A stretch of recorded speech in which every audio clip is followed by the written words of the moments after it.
Nah ini. Jadi dia coba melihat kengerian itu dengan ini Pak, dengan apa nih lantai ini dibuat dengan bekas ranjau ya.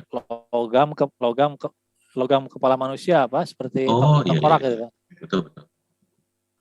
Tengkorak. Nah ini kan di satu sisi dia ingin memberikan kengerian ya, tetapi juga ya tidak seperti kalau tengkorak betul kan dia ya betul-betul ini kan. Yeah. Tapi dia berusaha memperhalus gitu ya. Menghaluskan tapi sekaligus juga menghadirkan peringatan ya, kengerian itu betapa ini jutaan manusia gitu ya, jutaan kepala manusia di bumi hanguskan di Holocaust ya, betul. pembantaian etnis gitu.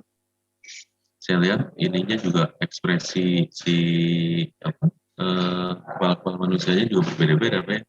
Ya berbeda-beda, berbeda betul ini. Jadi ada yang teriak. Ya. Jadi ini satu konsep luar biasa ya dari dalami batin gitu kan, batin korban, keluarganya dan sebagainya, sehingga dia terjemahkan menjadi konsep lantai semacam ini gitu Pak.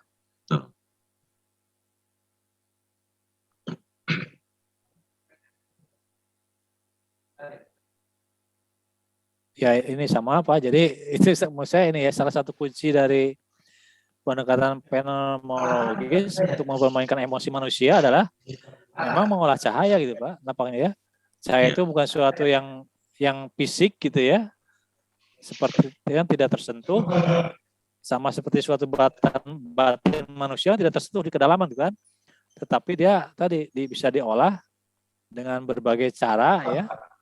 Dengan lekukan, dengan potongan, kegelapan, keterangan, sintesis dan sebagainya, sehingga tadi mampu memainkan emosi manusia gitu.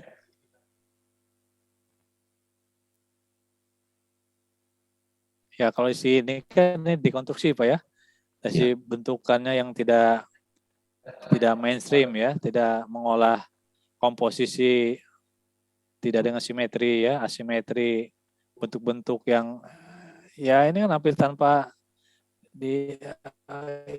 dibongkar ya, tanpa order gitu ya. Meskipun itu ada di order tapi lama-lama menjadi order gitu Pak ya.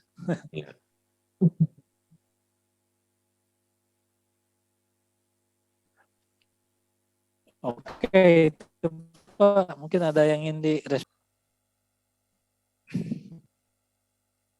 Halo. Ya Pak. Ada yang ingin disampaikan, dikomentari, kalau diskusikan, Pak Cecep, Pak Imawan. Untuk pencahayaan alami Pak, kalau menggunakan kaca terlalu banyak, itu putus. Halo. Suaranya putus. Putus ya suaranya ya. Ya.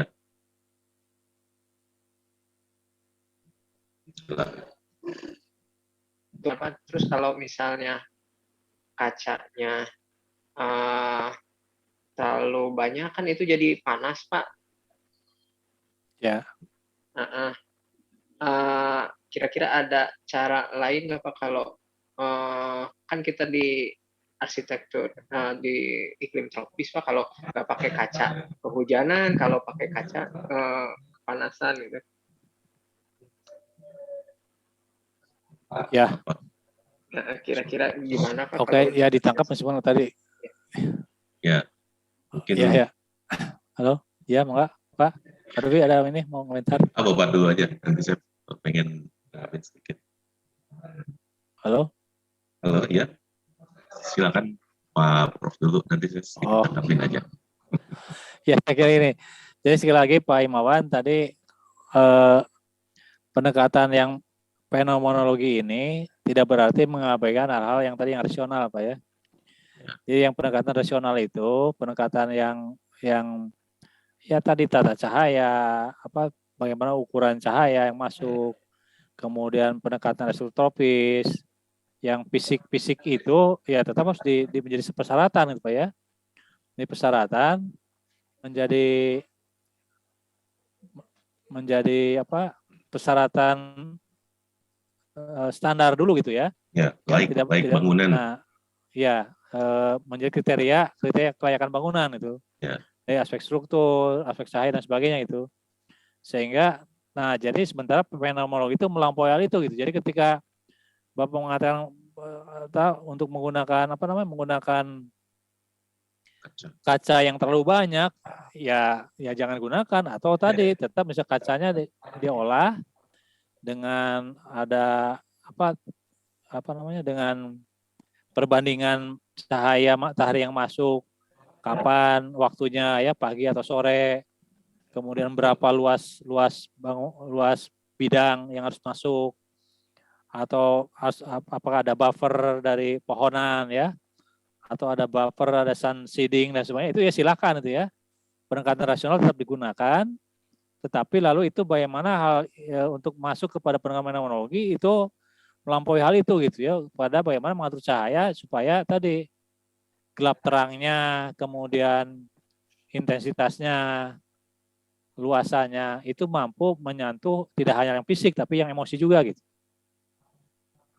Itu mungkin Pak Himawan. Pak Dwi mau menambahkan enggak? Ya, sedikit mengenai transparansi itu Pak.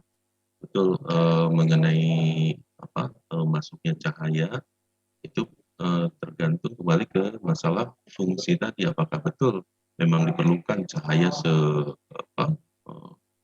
seperti terbuka, seperti misalkan bangunan itu betul-betul ingin transparan kan tidak juga gitu. Jadi seandainya pun dimungkinkan atau bukan dimungkinkan, memang diperlukan pencahayaan transparan itu, mungkin salah satu solusinya selain shading segala macam, mungkin ada juga